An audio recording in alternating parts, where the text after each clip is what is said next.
विशार्प career गुरु में फिर से सभी स्टूडेंट का स्वागत है। आज हम इस वीडियो में प्रमुख रचना व रचनाकारों के कुछ महत्वपूर्ण प्रश्न करेंगे जो एग्जाम में पूछे ही जाते हैं। इन क्वेश्चन को करने के बाद आपको खुद ही पता चल जाएगा कि क्वेश्चन किस तरह से पूछ लिए जाते हैं। तो इस वीडियो को ध्यान से देखें और लास्ट तक वीडियो में बने रहें, तभी पता चलेगा कि क्वेश्चन किस तरह से पूछे जाते हैं। तो चलिए स्टार्ट करते हैं वीडियो। फर्स्ट क्वेश्चन है हमारा, वियोगी हरि जी का पूर्ण नाम था। तो वियोगी हरि जी का पूर्ण नाम क्या था, ये क्वेश्चन में पूछा गया है। 4 ऑप्शन हमारे सामने हैं। पहला है हमारा श्री रामचंद्र सिंह, सेकंड है हमारा श्री हरि हर प्रसाद द्विवेदी। देखिए द्विवेदी में थोड़ा सा मिसप्रिंट हुआ है, इसको आप द्विवेदी कर लेना, द्वे यहाँ भी इस तरह से सही कर लेना, इधर भी। तो श्री हरि हर प्रसाद द्विवेदी। थर्ड है हमारा श्री हरि द्विवेदी। फोर्थ है हमारा श्री राम प्रसाद द्विवेदी। तो हमें पता होना चाहिए कि वियोगी हरि जी का पूर्ण नाम क्या था। ये इस तरह से एग्जामिनर ये भी पूछ सकता है। तो वियोगी जी का जो पूर्ण नाम था वो था हमारा श्री हरि द्विवेदी जी, श्री हरि द्विवेदी जी। इनको हम अब इनका जो वियोगी हरि जी का जो पूर्ण नाम था वो क्यों पड़ा, ये सन्यासी, थोड़ी सी जानकारी ले लेते हैं हम लोग। सन्यासी होने पर इनका नाम वियोगी हरि पड़ा। इनकी प्रमुख रचनाएं जैसे प्रेम शतक, प्रेमांजलि, वीणा, मेवाड़ आदि इनकी प्रमुख रचनाएं हैं। ध्यान रखना कि वियोगी हरि जी का अगर पूर्ण नाम पूछ लिया जाए तो श्री हरि द्विवेदी जी है। और वियोगी हरि जी का पूर्ण नाम क्यों पड़ा, सन्यासी होने के नाम पर। ठीक है ना। अब नेक्स्ट क्वेश्चन है हमारा, देखिए अवधी भाषा, इस पे ध्यान दीजिए, वेरी इंपॉर्टेंट क्वेश्चन है। अवधी भाषा के सर्वाधिक लोकप्रिय महाकाव्य का नाम क्या है, वेरी इंपॉर्टेंट क्वेश्चन है ये। तो अब देखिए 4 ऑप्शन हमारे सामने है। फर्स्ट क्या है हमारा पद्मावत, सेकंड है हमारा मधुमालती, थर्ड है हमारा मृगावती और फोर्थ है हमारा रामचरित मानस। तो ध्यान रखना कि अवधी भाषा में सर्वाधिक लोकप्रिय महाकाव्य का अगर नाम पूछा जाएगा तो जाएगा ऑप्शन हमारा रामचरित मानस। रामचरित मानस क्यों, रामचरित मानस जो है वो तुलसीदास की मनीषा का निचोड़ है। किसका है, तुलसीदास। ठीक है, यह हिंदी की अवधी भाषा में लिखा गया। ध्यान रखना रामचरितमानस जो है वो अवधी भाषा में लिखा गया है। बच्चे यहाँ अक्सर गड़बड़ कर जाते हैं कि इसे ब्रज भाषा लिख के आ जाते हैं, तो ये अवधी भाषा में लिखा गया है। इसके सर्वश्रेष्ठ महाकाव्य में इसको माना गया है। इसे 7 कांडों में भी विभक्त किया गया है। और एक चीज और, दोहा एवं चौपाई के साथ ही मात्रिक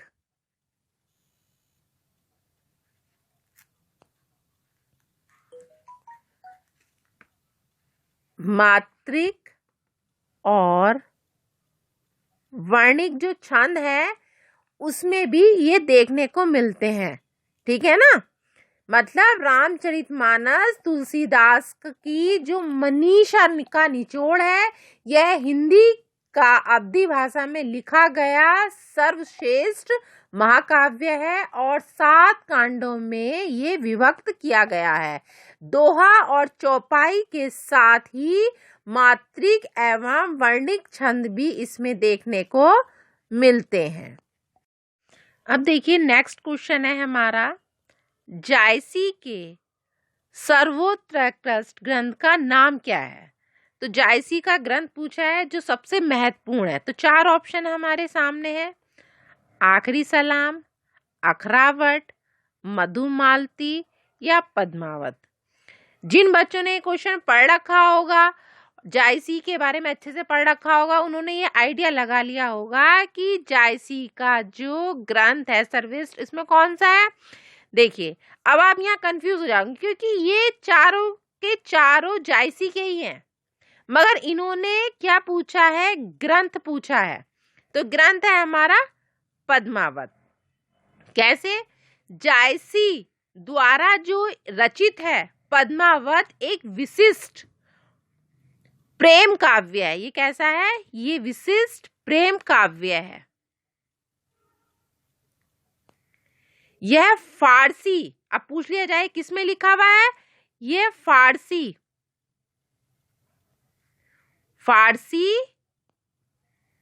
की मनसबी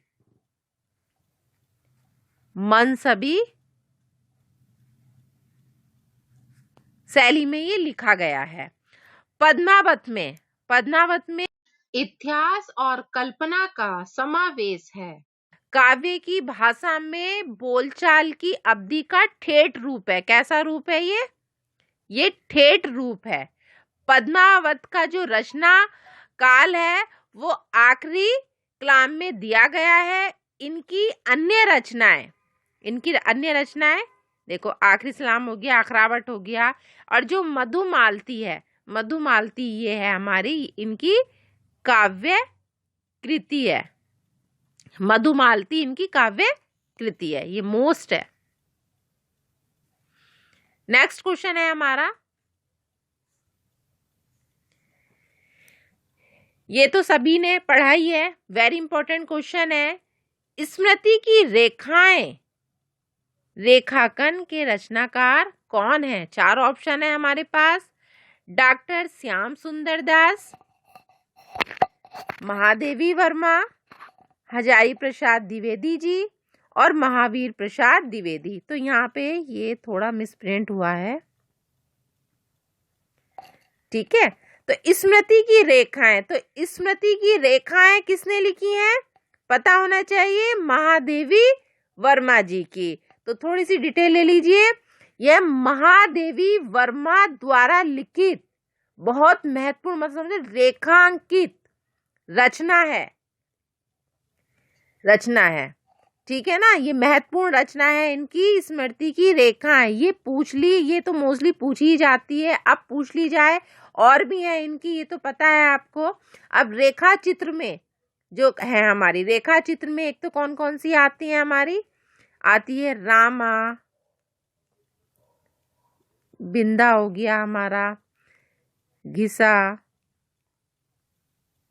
अतीत के चलचित्र, ये भी मोस्ट है, ये अतीत के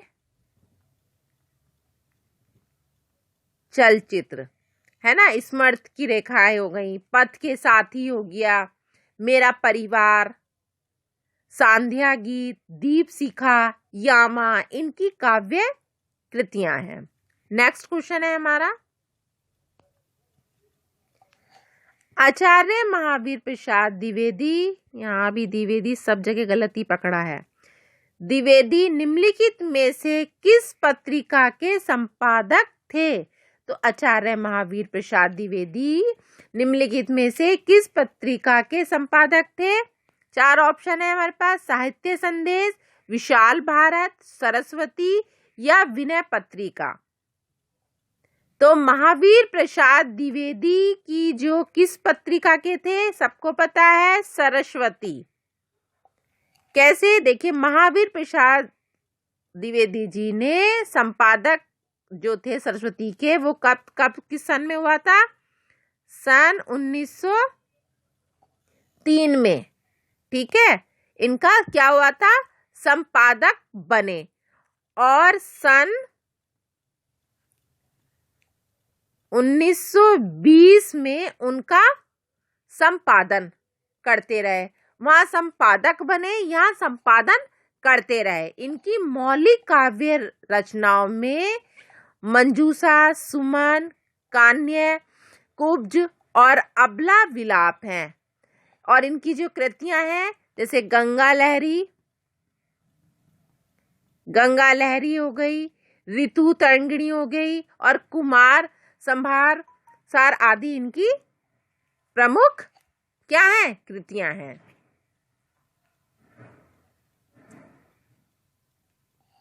नेक्स्ट क्वेश्चन है हमारा, आचार्य रामचंद्र शुक्ल के निबंध संग्रह का नाम क्या है। तो आचार्य रामचंद्र शुक्ल के निबंध संग्रह का नाम हमें बताना है। 4 ऑप्शन हमारे सामने है। फर्स्ट है चिंतामणि, सेकंड है झरना, थर्ड है आंसू, फोर्थ है कामयानी। तो हमारा इसका आंसर क्या जाएगा, आचार्य रामचंद्र शुक्ल के निबंध संग्रह का नाम क्या है, ये सभी को पता है, चिंतामणि। नेक्स्ट क्वेश्चन है हमारा, भूषण का प्रिय काव्य रस था। भूषण जो है उनका प्रिय काव्य रस था, तो कौन सा रस था। देखिए 4 ऑप्शन हमारे पास है। फर्स्ट में करुण रस, सेकंड में शांत रस, थर्ड में है वीर रस और चौथे में हमारा श्रृंगार रस। तो भूषण का प्रिय काव्य रस पूछा गया है, तो भूषण का जो प्रिय काव्य रस है वो है वीर रस। कैसे, हिंदी साहित्य में वीर रस काव्य के गायकों में भूषण का अत्यंत ऊंचा स्थान है। ये रीतिकालीन 2 प्रसिद्ध कवियों चिंतामणि और मतीराम के भाई कहे जाते हैं। कहाँ पे, रीतिकाल, रीतिकालीन में 2 प्रसिद्ध कवियों, कौन से, हमारा हो गया चिंतामणि और ये हो गया हमारा मतीराम, ठीक है। मतीराम के भाई कहे जाते हैं। मतलब हिंदी साहित्य में वीर रस काव्य के गायकों में भूषण का बहुत ऊंचा स्थान है। ये रीतिकालीन 2 प्रसिद्ध कवियों में से चिंतामणि और मतीराम के भाई कहे जाते हैं। नेक्स्ट क्वेश्चन है हमारा, इनको ध्यान से देखना, ये थोड़ी लाइनें हैं कविता की। लक्ष्मी थी या दुर्गा थी, वह स्वयं वीरता की अवतार देख मराठे पुलकित होते, उनके तलवारों के वार। यह कविता किसकी है। तो लक्ष्मी थी या दुर्गा थी, वह स्वयं वीरता की अवतार देख मराठे पुलकित होते, उनके तलवारों के वार। तो ये पंक्तियां किसकी हैं, लक्ष्मी थी, दुर्गा थी, ये सभी को पता है। ये किसकी रचना है, ये है हमारी, ध्यान रखना कि यहाँ गड़बड़ मत कर देना। यहाँ पे जाएगा ऑप्शन हमारा सुभद्रा कुमारी चौहान। इसकी मोस्टली इंपॉर्टेंट पंक्तियां पूछी जाती हैं, मोस्टली एग्जाम में पूछी जाती है। जरूरी नहीं कि यही है, और भी पूछी जाती हैं। नेक्स्ट क्वेश्चन है हमारा, प्रगतिशील लेखन संघ की स्थापना लंदन में किसके प्रयास से हुई थी। तो प्रगतिशील संघ की स्थापना किसके प्रयास से हुई थी लंदन में। 4 ऑप्शन हमारे सामने हैं, प्रेमचंद, निर्मला वर्मा, मुल्क राज आनंद व सजाद जहीर, या नागार्जुन व केदारनाथ अग्रवाल। तो इसको ध्यान से समझिए कि लंदन में किसके प्रयास से हुई थी, किसके प्रयास से हुई थी, थोड़ा सा देखिए ये हुई थी हमारी मुल्क राज आनंद व सजाद जहीर से। देखिए सन 1935 के आसपास, 1935 के आसपास E.M. Faster, E.M. फास्टर के नेतृत्व में पेरिस में प्रोग्रेसिव राइटर्स एसोसिएशन की स्थापना हुई। तो इसी के अनुकरण पर डॉक्टर मुल्क राज आनंद व सजाद जहीर ने लंदन में प्रगतिशील लेखन संघ की स्थापना की। नेक्स्ट क्वेश्चन है हमारा, पंडित चंद्रधर शर्मा गुलेरी ने किसको पुरानी हिंदी का प्रथम कवि स्वीकार किया? तो पंडित चंद्रधर शर्मा गुलेरी ने किसको पुरानी हिंदी का प्रथम कवि स्वीकार किया? चार ऑप्शन हमारे सामने है, सरहपाद, स्वयंभू, राजा भुंज या पुष्पदंत।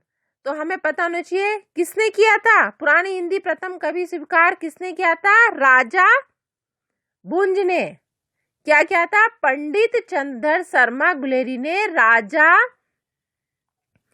राजा भुज को पुरानी हिंदी का प्रथम कवि स्वीकार करते हुए ईसवी की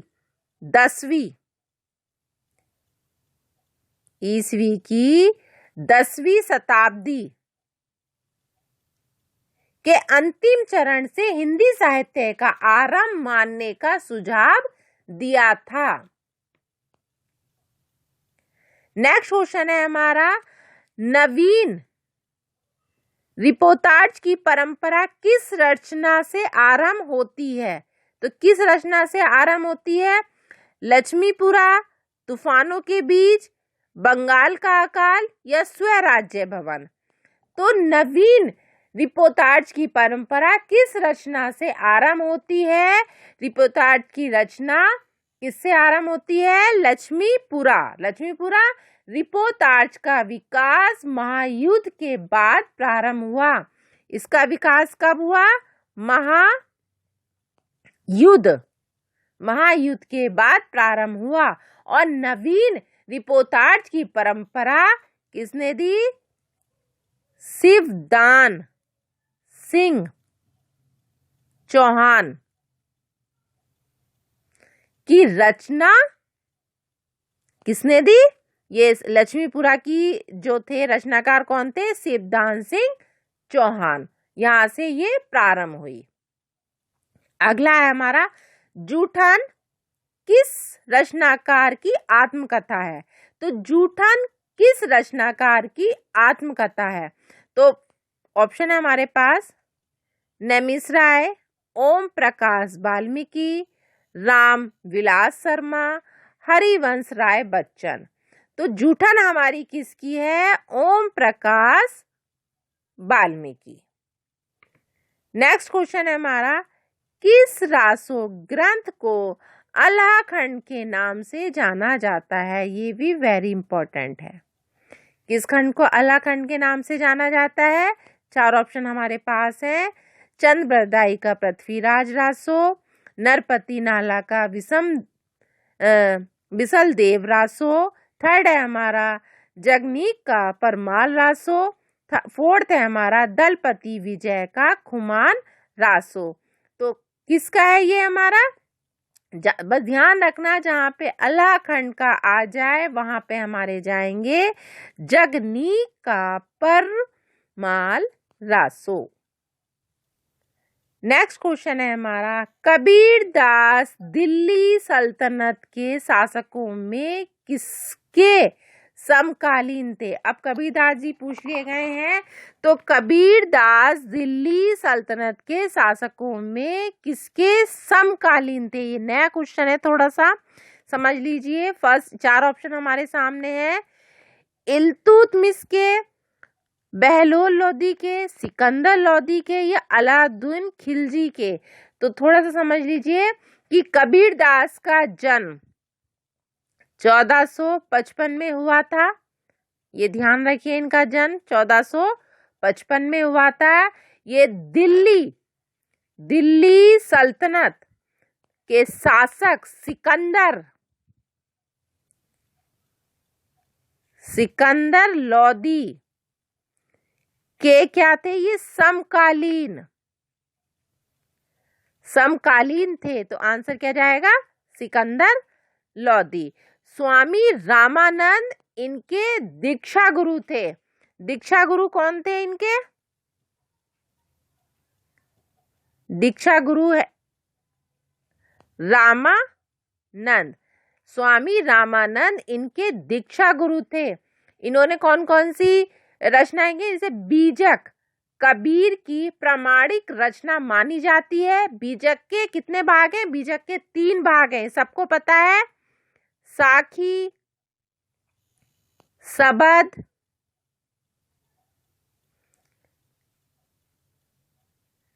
रमैनी।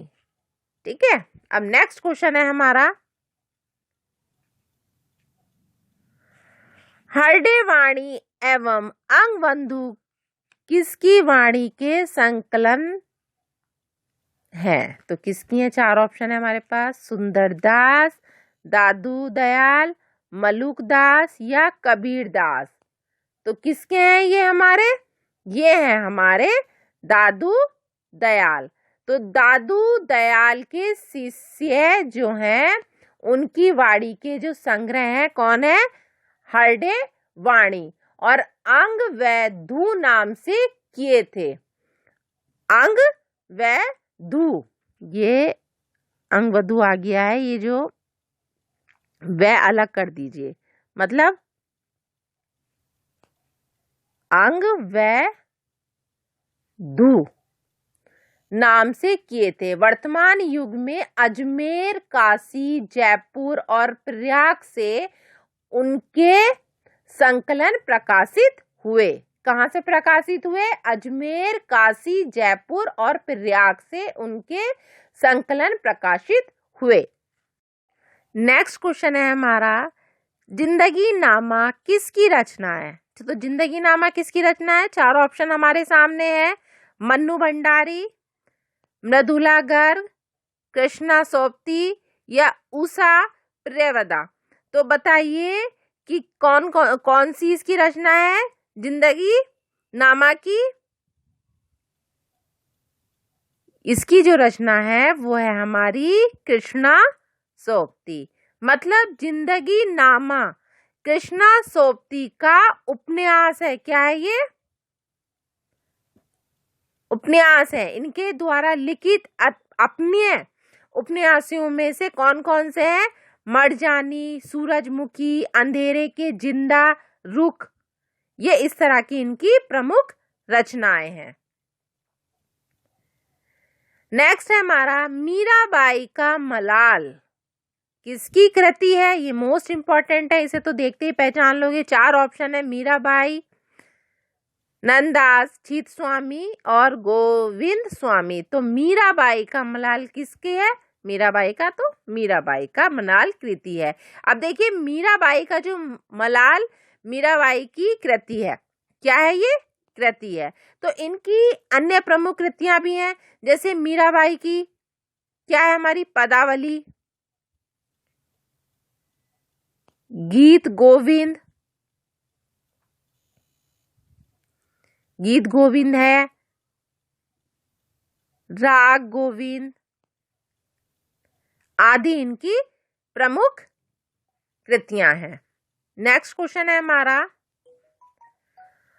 अष्टछाप की स्थापना सन 1565 ईस्वी में किसने की थी?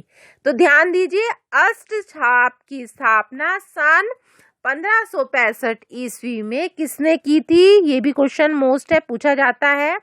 देखिए, गोकुलनाथ, विठुलनाथ, वल्लभ भाईचार्य या निम्बकाचार्य। तो 4 ऑप्शन हमारे सामने है। तो अष्टछाप की स्थापना किस ईस्वी में हुई थी और किसने की थी? ये की थी हमारी विठुल नाथ जी ने, विठुल नाथ जी ने। नेक्स्ट क्वेश्चन है हमारा, तत्वदीप निबंध किसकी रचना है? तो तत्वदीप निबंध किसकी रचना है? 4 ऑप्शन हमारे सामने है। वल्लभाचार्य की, निम्बकाचार्य की, नाभादास की या नंददास की। तो हमारी तत्वदीप निबंध रचना है हमारी वल्लभाचार्य की। यहाँ भी थोड़ा सा मिस प्रिंट है तो बा कर लीजिए, ये बै और यहाँ पे ये हो जाएगा, इस तरह से कर लीजिए, वल्लभाचार्य। नेक्स्ट क्वेश्चन है हमारा, रूमा जीवा उपन्यास है। तो रूमा जीवा जो उपन्यास है वो किसका है? 4 ऑप्शन है हमारे पास। लक्ष्मी नारायण लाल जी का, राजेंद्र यादव का, लक्ष्मी नारायण शर्मा का या अमृत लाल नागर का। तो 4 ऑप्शन है, इसमें से रूमा जीवा उपन्यास है हमारा लक्ष्मी नारायण लाल का। नेक्स्ट क्वेश्चन है हमारा, निम्नलिखित में से अमृत राय का उपन्यास है। तो निम्नलिखित में से अमृत राय का उपन्यास कौन सा है? 4 ऑप्शन है हमारा, विषाद मठ, हुजूर, बीज, दुख मोचन। तो क्या है हमारा? अमृत राय का उपन्यास है हमारा बीज। नेक्स्ट क्वेश्चन है हमारा, मनीषी की लोक यात्रा किसकी जीवनी है? तो मनीषी की लोक यात्रा किसकी जीवनी है? 4 ऑप्शन हमारे सामने है, प्रेमचंद्र, निराला, कवि नाथ गोपीराज की या शरत चंद की। तो मनीषी की लोक यात्रा किसकी रचना है? यह हमारी कविनाथ गोपीराज की।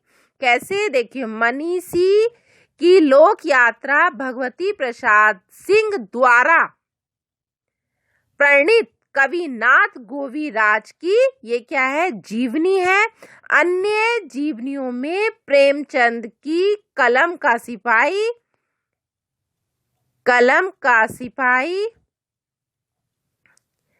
निराला की साहित्य साधना तथा शरत चंद की आवारा मसीहा प्रमुख है। नेक्स्ट क्वेश्चन है हमारा, लोहे के दीवार के दोनों ओर किसकी कृति है? तो लोहे के दीवार के दोनों ओर किसकी कृति है? अज्ञे की, सत्यदेव परिव्राजक की या यशपाल की या राहुल सात्यवान की। तो अब बताइए, लोहे की दीवार के दोनों ओर ये किसकी कृति है? यह हमारी यशपाल जी की। नेक्स्ट क्वेश्चन है हमारा, आलोचना का भाष्य रीतिबद्धता से उन्होंने वैसे ही मुक्त किया है जैसे निराला ने कविता का छंदों में बंधन से। यह कथन किसके संबंध में है? तो ये थोड़ा सा बताया गया है कि आलोचना का भाष्य रीतिबद्धता से उन्होंने वैसे ही मुक्त किया है जैसे निराला ने कविता का छंदों के बंधन से। तो उपयोग कथन जो है ये किससे संबंधित है? ये किससे संबंधित है?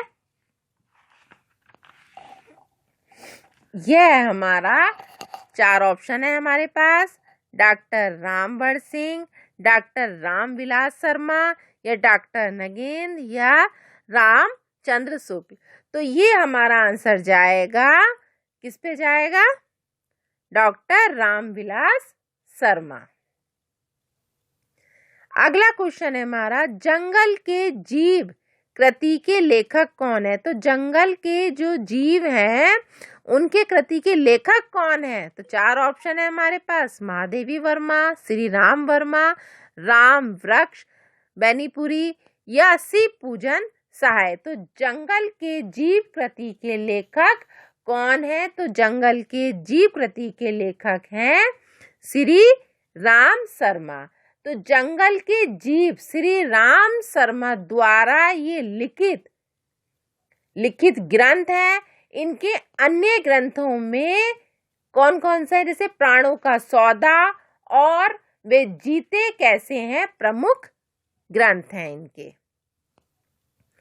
अगला है हमारा कहरनामा किसकी रचना है? तो कहरनामा किसकी रचना है? 4 ऑप्शन है हमारे पास, मुल्ला दाऊद, सूरजदास, कुतुम्बन और जायसी।